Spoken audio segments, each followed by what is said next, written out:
திங்கள் சூடிய நாதனே கங்கை நாடிய வேதனே அங்கை கூடிய பாகனே ஈசா ஆக்கும் போதிலவன் பிரம்மனே காக்கும் போதிலவன் விஷ்ணுவே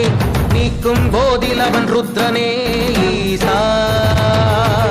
அகிலமே ஆடும் வண்ணம் சபைகளில் ஆடும் பாதம் சுடலையில் ஆடல் செய்தது ஏனோ